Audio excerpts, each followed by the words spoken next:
Imagine retiring in the year 2000, right at the start of the lost decade. You've saved diligently, you're ready to fire your boss, you're ready to pull out about $100,000 a year, and then the tech bubble bursts, 9/11, and then cap things off with the Great Recession.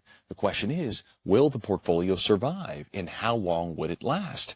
In this Whiteboard Fireside Chat, we're going to break down a scenario where someone started with a little bit of a higher rate of withdrawal and then backed things down once they began Social Security at age 70. And we're going to see how long that portfolio can survive for. But first, my name is Kevin Lau. I am the host of the Planning for Retirement podcast. I'm also the owner at Imagine Financial Security. We help individuals over 50 with over $1 million saved maximize their retirement spending, minimize their lifetime tax bill, and worry less about money. If that describes you, make sure to hit the subscribe button and make sure to follow our podcast. We put out weekly retirement-related content specifically designed for you, PFR Nation. Also, PFR Nation, thank you all for hitting 1,000 subscribers on the YouTube channel. Super pumped. This year has been a journey, and I appreciate everyone's feedback along the way. Drop your comments. Let me know what the content you're liking. Let me know the content you're not liking, okay? And feel free to challenge me along the way, okay? This is, we're doing this together. We're on this journey together, this YouTube journey together in order to achieve financial independence, fire your boss, enjoy retirement, maximize your impact in retirement, and worry less about money. So in a celebration, I guess you could say, of hitting 1,000 subscribers, I wanted to do a little giveaway. I thought, what better thing to give away than free financial advice, comprehensive financial advice. Normally, we charge several $1,000s for this type of planning, okay? But I want to give this away for free for one lucky subscriber, one lucky person out there. So I want you to start with going to the poll question. I want to hear a feedback if this is something that you would be interested in, yes, maybe, or no. And then I'm going to post a video next week about what you specifically need to do in order to potentially qualify for this offer. All right, so why don't we jump into this one? So we've been doing some of these Whiteboard Fireside Chats with backtesting certain rates of withdrawal. We've been doing 4%, we've been doing 7%, and then several in between. So I thought one of the questions that came in was so great. It was so spot on because this is exactly one of the downsides that I've talked about on the podcast before, which is the downside of the 4% rule, not taking into consideration other income sources, for example, Social Security income. So for this particular back test, what we did is we started with a little bit of a higher rate of withdrawal in those early years, in this case for the first 10 years. So let's pretend that individual is 60, and then they go through the lost decade without any Social Security income. Then once they turn 70, they're going to get the maximum Social Security benefit beginning in 2010. The lost decade is over, and let's see how that portfolio survives over the next 15 years. So we're almost going to have two different back tests. First through the lost decade, and then next from 2010 through 2025 year to date, and let's see how things shake out. All right, let's just review the parameters here on this particular report. So start date we're looking at here right at the start of the lost decade, January 1, 2000. And this is off the heels of several positive markets in the S&P 500, north of 20% a year. Okay, think about the mid-90s. The dot-com bubble was percolating a little bit. People were very euphoric about investing in the market. So you may have had, this individual may have had a nice little run in the 90s, and then now they're feeling pretty good. They're sitting here with now $2 million, and they need to withdraw $110,000 annually. So if we did a little back of the napkin calculation, 110,000, divide that into $2 million, that gives us a starting rate of withdrawal of 5.5%. Notice that's a little bit north of the Bill Bengen, the famous 4% rule, which he has now since adjusted to 4.7, but it's also below that average rate of withdrawal that we've talked about before, which was actually 7% in his initial Trinity study. And we're going to inflate that on an annual basis. So whatever the inflation is, now this is the key about the starting rate of withdrawal. One of the things that is commonly misunderstood is that the first year, the percentage matters. After that, you throw it out the window because the market's going to go up and down. So your rate of withdrawal, if the market goes up in value, your rate of withdrawal might go down a little bit. If the market goes down, your rate of withdrawal might go up as a percentage. But the rate of withdrawal for the Trinity study, the initial 4% rule, only matter for that first year. And then each year thereafter, you adjust your withdrawal by that year's inflation. So one of the changes that I put in here, and this was, really just more common sense than anything else, is that most people are not 60-40 all of their equities, that 60% being in the S&P 500, then the other 40% in treasuries. That's really not how most portfolios are structured. Most portfolios are somewhat diversified between U.S. international stocks and then U.S. and international bonds, at least a prudent investor, okay? And so for this particular example, we are 60-40, okay, 60% stocks, 40% bonds, but notice how now we have four different asset classes. We have the U.S. stock market, which is 40%, international stocks at 20%, U.S. bonds at 30%, and then global bonds at 10%. So still with that 60-40 allocation, but a few more asset classes, which hopefully will hedge a little bit of the downside during that lost decade. So let's go year by year. There's a lot of numbers on this page, but really what I want you to do is look at the total rate of return in this column here, and then we've got the inflation, which is ultimately going to impact the cash flow amount. So notice how we started with that 110, but that first year inflation was 3.39%. So we're going to adjust that cash flow and pull out 3.39% on top of that 110. So for a total of $113,000 that first year of cash flow.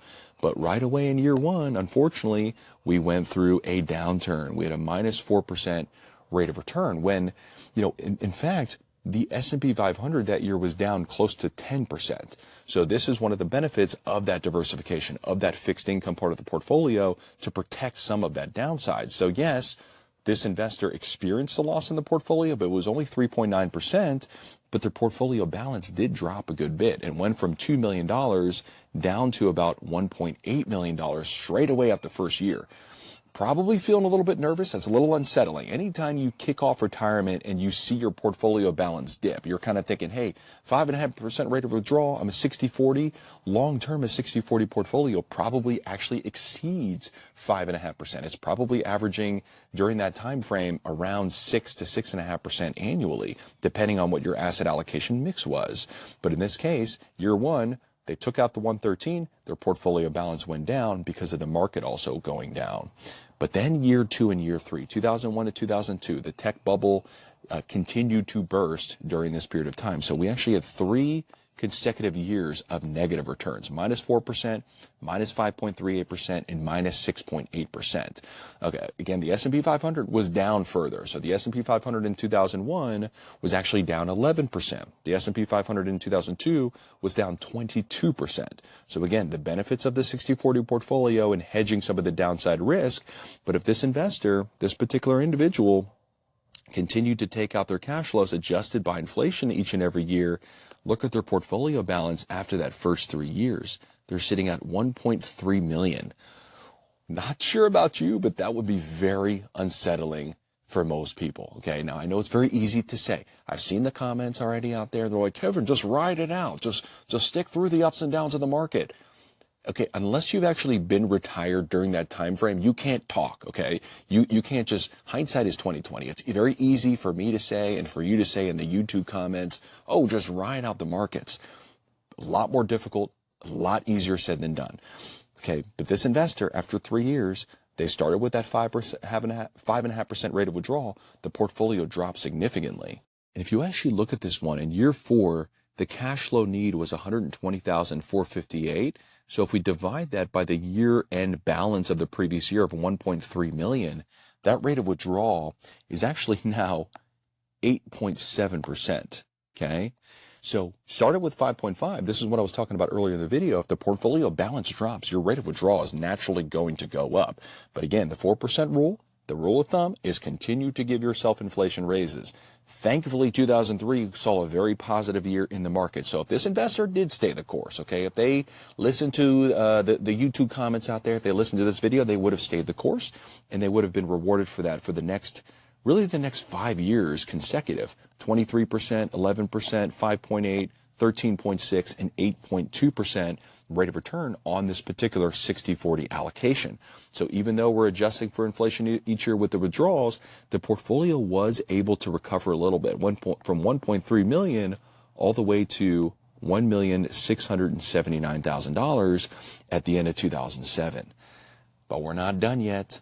This is why the lost decade is what it was. It's very natural for us to go through ups and downs, to go through bear markets, but in this case, we went through 2 significant bear markets in a 10-year span, and 2008 was painful. The most painful year out of all of the lost decade was minus 23% rate of return. And again, giving ourselves that inflation raise, which was not very much in 2008, that led to the portfolio balance dropping significantly all the way down to 1.1 million. And then we ended the lost decade at about $1.28 million, $1,280,000. So again, you might look at this and say, you know what, this is not the best outcome. But again, we are back testing basically one of the worst case scenarios. Okay, one of the worst case scenarios that we've seen in the last 3 decades was someone retiring in the lost decade, right at the beginning of the lost decade in 2000. But again, we mentioned at the beginning of the video, this person is on purpose delaying Social Security. So they started with a little bit of a higher rate of withdrawal, knowing that they're going to drop their rate of withdrawal after 10 years once they have Social Security kick in. So the number I want to point out here, just to keep in mind, is that cash flow need in 2009 was about $141,000 in some change. So what I did is I looked back at what the maximum Social Security benefit. So I'm pretending this person is a pretty high earner. Someone retiring in 2000 with $2 million probably was a fairly high earner. They were probably maxing out the Social Security wage base and contributing the maximum amount to Social Security.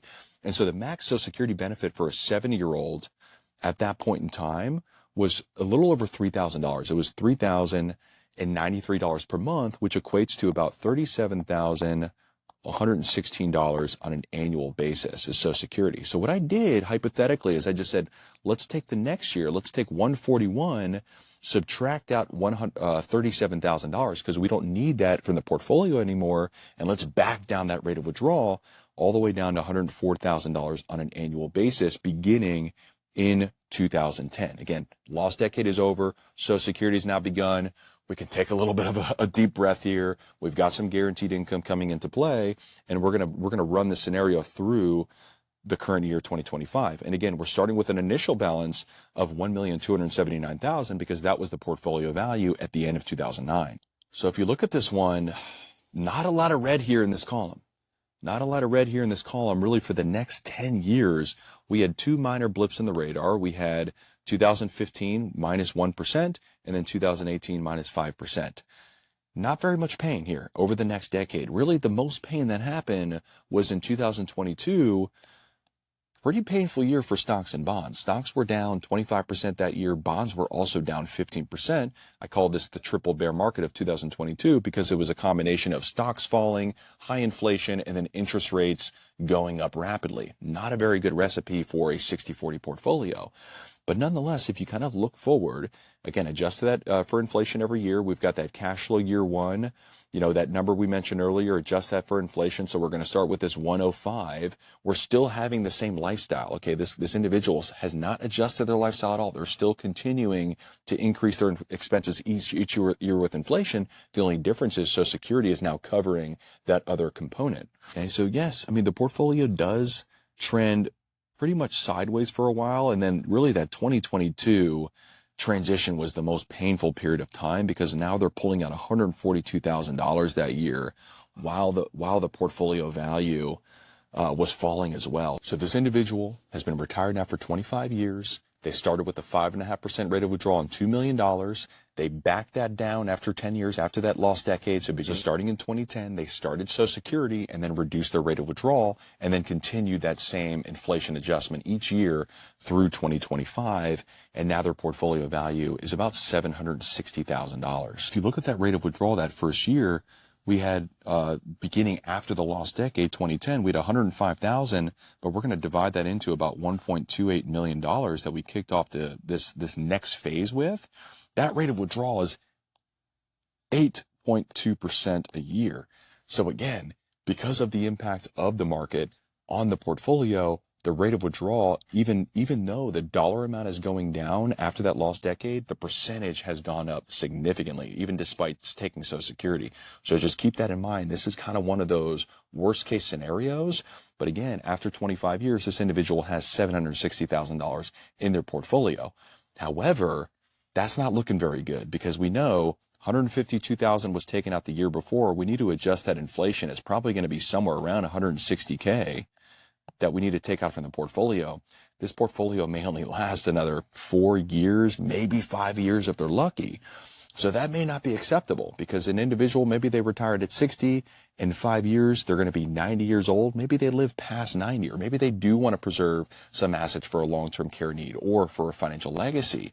So another scenario I just wanted to stress test hypothetically was, what if they did not adjust for inflation? What if after the lost decade, they realize, you know what, Social Security is going to start. We had a painful decade. I'm going to take what I need, but I'm not going to adjust my portfolio withdrawals from inflation. Because why? Social Security is going to adjust for inflation each and every year. So while that may not take up all of their inflation raise with their total income needs, at least that Social Security benefit is guaranteed to go up with cost of living adjustments, and then the portfolio withdrawals actually stay flat. What is the impact? So as you can see in this column, we started with that $140,000 withdrawal, and the portfolio balance at the end of this next phase, really into 2025, is now roughly $1.2 million versus $760,000. That might be a little bit more palatable for most of you that are watching this video. So do I say this to say, hey, never give yourself an inflation raise, just keep your portfolio withdrawals the same? No, I'm not saying that at all. But one of the things that we talked about on the podcast this week was this idea of being flexible, okay, being fluid in retirement with your portfolio withdrawal strategy. And one of the frameworks you can do that is using the guardrail methodology, the portfolio management rule, the inflation rule, the portfolio rescue rule, and the prosperity rule. If you missed that podcast episode, go out and check that one out, okay? The title was, it was episode 94. The title was, how do you hedge? How do you protect against sequence of returns risks? And one of the first strategies that I mentioned after I went through some of the ups and downs of the market that we've experienced is I talked about this framework of using guardrails. It's one of my favorite ways to actually allow our clients to spend a little bit more than that 4% number, knowing that they can make adjustments if things get bad. And someone who retires into the lost decade, that's a worst case scenario. So maybe it makes sense for them to not give themselves a raise. Maybe it makes sense for them to cut their discretionary spending for a short-term period of time. These are levers you can pull. You don't have to just blindly give yourself an inflation raise every single year without making adjustments, without taking into consideration the ups and downs of the market. That's just the reality of retirees retiring today that are not relying on any pension income. But I hope you all found this helpful. And if you did, make sure to like the video. That really helps us. And make sure to comment. I'd love to hear from you. What are some concerns that you have as you approach retirement with regards to sequence of returns risk, or with regards to how much you should be pulling out of your portfolio, or potentially the mix of stocks and bonds within your portfolio? I'd love to hear from you about what's on your mind, what your concerns are. Would love to put that on the whiteboard and stress test that for you specifically. And listen, if you are in a position where you're like, hey, you know what, Kevin? This has been great, but I would love to actually get some help with this. I would love for someone to review my retirement plan, see if I'm on track, and see where the areas of opportunity are. This is what we do on a day in and day out basis. So if you're interested in learning more about working with our firm, just visit our website at www.imaginefinancialsecurity.com, or you can simply start with the retirement readiness questionnaire that is linked in the show notes in the description. We'd love to hear from you and see how we can help you fire your boss, maximize your retirement income, minimize your lifetime tax bill, and worry less about money. Thanks everyone for tuning in. Until next week, this is Kevin Lau signing off.